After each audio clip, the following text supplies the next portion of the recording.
This story goes back to when I was 5. I remember watching The Jungle Book 2. How I regret it. I searched up on YouTube The Jungle Book because I really liked the movie, and I found The Jungle Book 2, Part 1, and I, of course, clicked it. You can't blame me. The humor was worse than I ever imagined a sequel to be. Like, I already watched The Lion King 2, and I thought it was pretty bad. I don't remember the rest of what happened in the movie, but just for old time's sake, let's go take a look at it. Why not? Oh, look how strategically placed that is.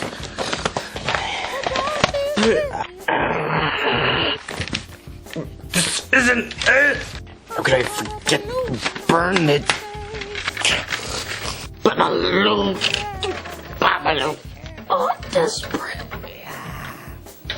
Yes, that's good. Alright, let's see what The Jungle Book 2 has to offer. Let's see how bad this movie is again. Let's see what really made me cringe.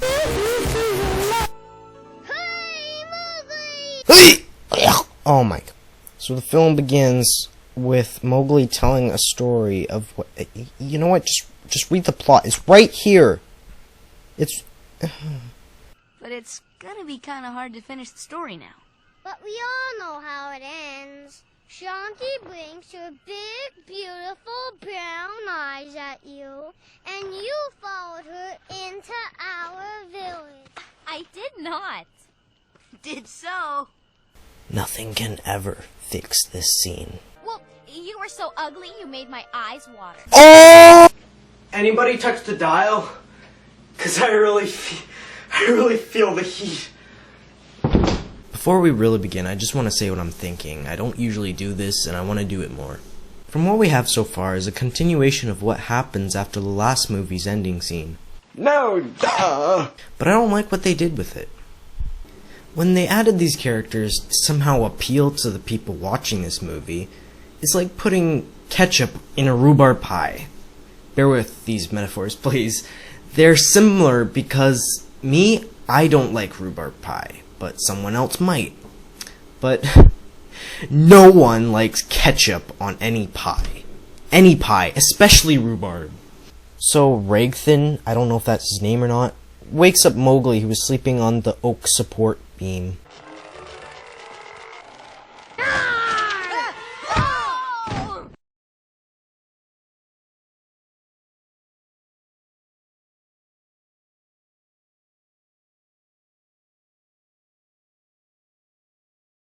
And they're gonna sneak across the river into the jungle.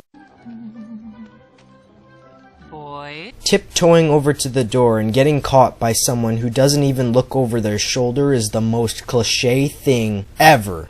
Don't cross the river!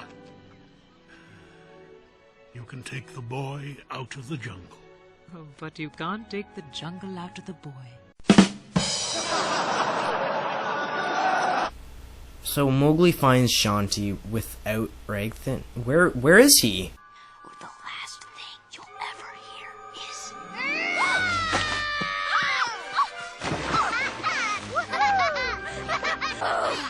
You're horrible! Horrible, stinky boys! Come on, Ranjan. He's a bad influence. Alright, first off, sexist. And second, you tell them they're horrible. Keep in mind that she insulted them both. And then she grabs Ranjan or Ragthan and says that only Mowgli is a bad influence. What's going on in her head right now? Hey, Ranjan. You want to see a little trick I learned in the jungle?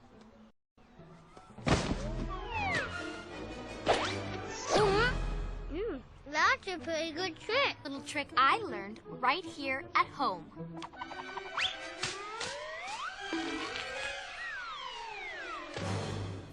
That's pretty good, I have to admit, but Mowgli's was way better. I mean, it's better to have a banana shoot in your mouth faster than you can say Sam, than a mango that gets slimy in your hands that you have to put in your mouth yourself. Mowgli wins. That's the point I'm trying to make. That's a neater trick. Like I said, Ranjan, don't listen to him. Don't listen to me. Listen to the jungle. Can you hear it? Yeah, man. And when you hear that rhythm, you get a crazy feeling inside.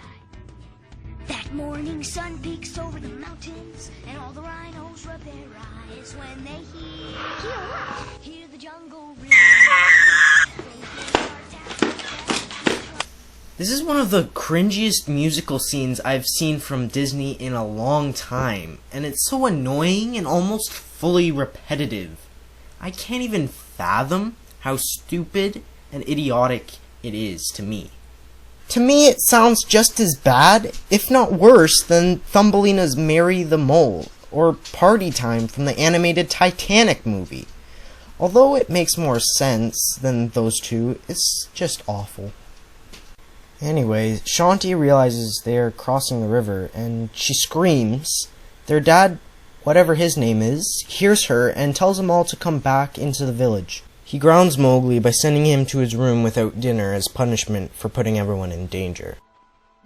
Mowgli, I was only trying to help.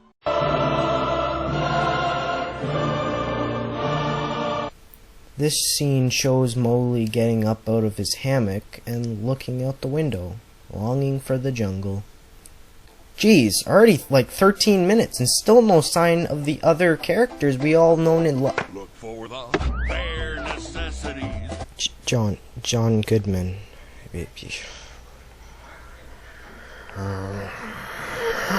And on top of that, Disney keeps introducing characters from the first movie that we're sure they were dead, but they keep bringing them back. Wow. This sucks. Loki. Hey, Loki. Yeah? That's the one we told you about. Shere Khan.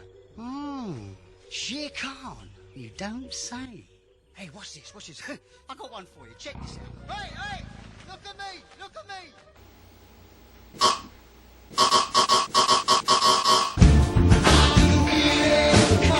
That's awesome that he's in here. He's probably the only good part about this movie, Phil Collins. Baloo enters the scene to see Mowgli just as Shere Khan does, and Shanti screams again for help. What? Wild animal? Where? Come on, let's get out of here. They see Shere Khan instead of Baloo, and Shere Khan starts attacking the village. So Shanti goes to find Mowgli herself. Oh, man. She thinks the jungle is a scary place. Where'd you get that crazy idea? You got me. Do my snake eyes deceive me? Hey, it's Scar! Then hit it, Papa Bear. Look for the bare necessities.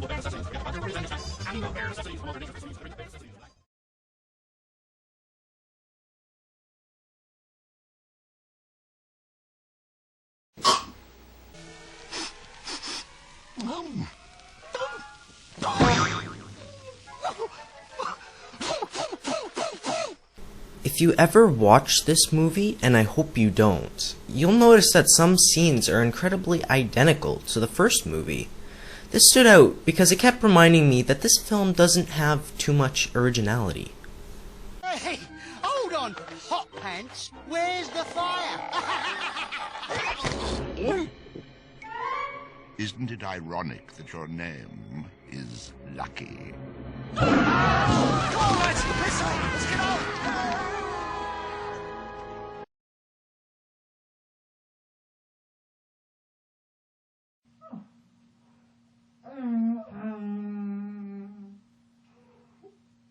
When we start to move, hey honey, it ain't no. This is gonna take a while. This sequence is cringy, unneeded, and it doesn't really make sense at all. Comparing this yet again to the first Jungle Book movie, the Bare Necessity song was Baloo's way of telling Mowgli what to do with his life and how to live it. Now this movie only puts it in there to fill up the runtime. The I Want to Be Like You song was King Louie's way of telling Mowgli that he wanted to be more than what he was. Whatever this song is, it lacks what the other two songs had. Meaning. But anyway, back to the end of the story. Mowgli misses the village life, and stuff happens. Too lazy to go through it. No lie, that would be the scariest thing for me, ever. Oh, you're going to try and outrun me. How droll. I know, that's like the most cliched thing ever. But why don't you run after him? You're just making it worse for yourself. Now, where's Mowgli? Shere Khan! Shere Khan? Hold on! We're about to see an epic battle sequence.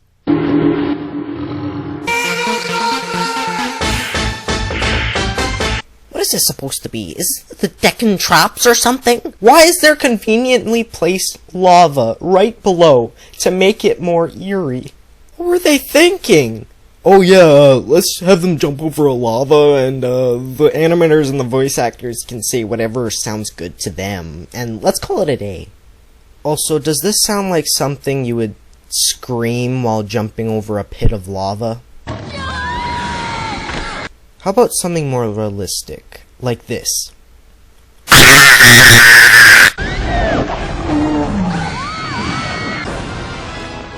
Oh, didn't see that one coming! Cruel. Hello, Stripes. You're looking a bit down in the mouth today. Oh, yeah, happy days are here again. Okay, but that's still pretty cruel. Then everybody's happy, everybody comes for visits, yeah, on holidays and stuff. So bye. Well, that movie sucked. There were just so many things wrong with it. The music numbers were horrible.